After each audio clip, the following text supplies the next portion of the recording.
10 सवाल पूछती हूँ योगी की सरकार से। 10 सवाल पूछती हूँ लाशें छिपाने वाले मक्कारों से। मैं 10 सवाल पूछती हूँ महाकुंभ की सुरक्षा अभेद्य बताने वालों से। 10 सवाल पूछती हूँ लोगों की भावनाओं के साथ खेलकर उनको कुंभ तक लाने वाले वोट बैंक के भूखे भेड़ियों से। मैं 10 सवाल पूछती हूँ दूसरी भगदड़ छिपाने वालों से। मैं 10 सवाल पूछती हूँ प्रधानमंत्री का ख्वाब देख रहे मुख्यमंत्री से। है हिम्मत तो इन सवालों के जवाब दो। झूसी में हुई भगदड़ की बात सरकार ने क्यों छुपाई? झूसी में मारे गए लोगों की लाशों को कहां गायब किया गया? क्या झूसी भगदड़ में मारे गए लोगों की लाशें मेले वाले अस्पताल न ले जाकर शहर में कहीं और ठिकाने लगा दी गई? क्या सरकार ने केवल संगम में मारे गए लोगों का आंकड़ा जारी किया? क्या मेला अधिकारियों ने सीएम योगी आदित्यनाथ को पूरी बात नहीं बताई? क्या केवल मेडल और प्रमोशन के लिए अधिकारियों ने लाशें तक छिपा ली?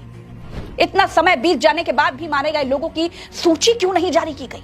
भास्कर कहता है कि मौनी अमावस्या पर 400 लोगों ने अपनों को खोने की शिकायत खोया पाया केंद्र पर की थी। क्या इस सूची में हमेशा के लिए खो गए लोग भी थे? क्या भगदड़ में 30 से ज्यादा लोग मारे गए? क्या केवल सरकार की इज्जत बचाने और झूठी शान बनाए रखने के लिए लाशों की सही संख्या और भगदड़ की भयावता को छिपा लिया गया? कि हमारा मुख्यमंत्री झूठा है। जिस सच को छुपाने के लिए सरकार हर मुमकिन कोशिश करती रही, जिस सच को दबाने के लिए प्रशासन ने भगदड़ होने की बात से भी पल्ला झाड़ लिया था, जिस सच को गायब कर देने के लिए सत्ता, प्रशासन और उनका बिकाऊ मीडिया लोगों की मौतों को भी झुठलाता गया। जब महाकुंभ की भगदड़ में मरे लोगों की लाशें चीख चीख कर ये कह रही थी कि आपकी अव्यवस्था ने हमारी जान ले ली, तब क्या सरकार, क्या प्रशासन और क्या उनका बिकाऊ मीडिया सब चुप्पी मारकर मुंह फेर कर बैठ गए। महाकुंभ में हुई भगदड़ ने कईयों की जान ले ली, लेकिन कुछ बेशर्म बाबा जो खुद को सनातनियों का गुरु बताते हैं, वो चाटुकारिता और सरकार के चरण वंदना के चक्कर में लोगों की मौत को मौत नहीं, मोक्ष बताने में लगे हुए हैं। धीरेन्द्र शास्त्री कह रहे हैं कि लोग महाकुंभ में मरे नहीं हैं, उन्हें मोक्ष मिल गया है। सुनिए जरा ये बेशर्म बाबा, सो कॉल्ड बाबा क्या बोल रहे हैं, सुनिए। कि महाप्रयाग है, मृत्यु सबकी आनी है, एक दिन मरना सबको है, और कोई गंगा के किनारे मरेगा तो वो मरेगा नहीं, मोक्ष पाएगा। धीरेन्द्र शास्त्री जी, आपको थोड़ी भी शर्म नहीं आई? ऐसी दर्दनाक हादसे को आप मोक्ष का रास्ता बता रहे हैं?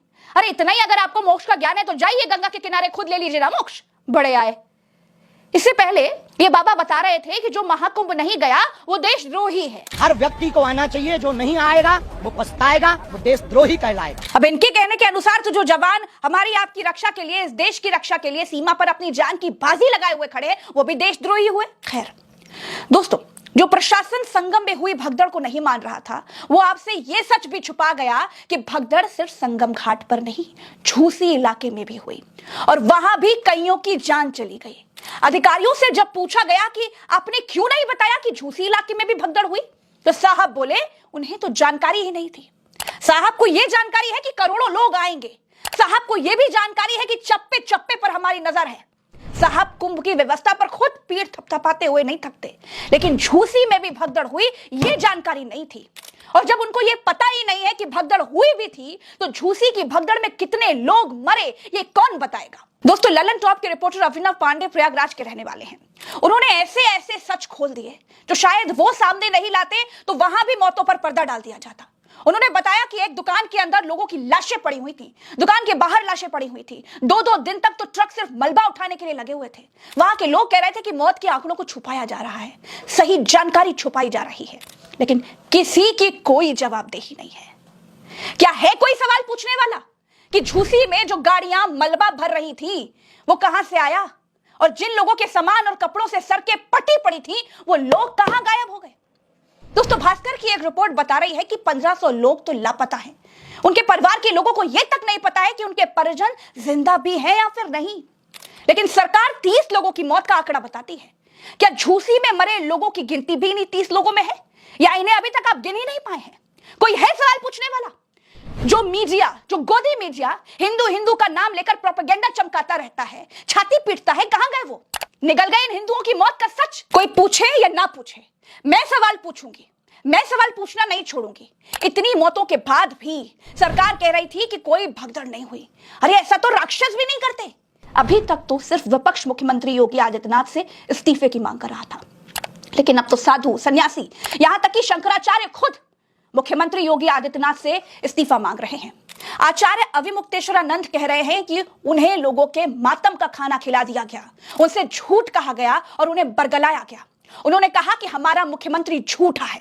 सुनिए शंकराचार्य जी को और समझिए महाकुंभ में हुई महाभगदड़ की उस भयावता को, और सोचिए कैसे इन राक्षसों ने श्रद्धालुओं की मौत को अफवाह बताकर महापाप किया है। हम तो कहते हैं कि ऐसे मुख्यमंत्री को कुंभ पर्व रहते रहते इस्तीफा दे देना चाहिए। आज सबसे बड़ी जो हम लोगों के मन में पीड़ा है वो ये है कि हमारा मुख्यमंत्री झूठा है।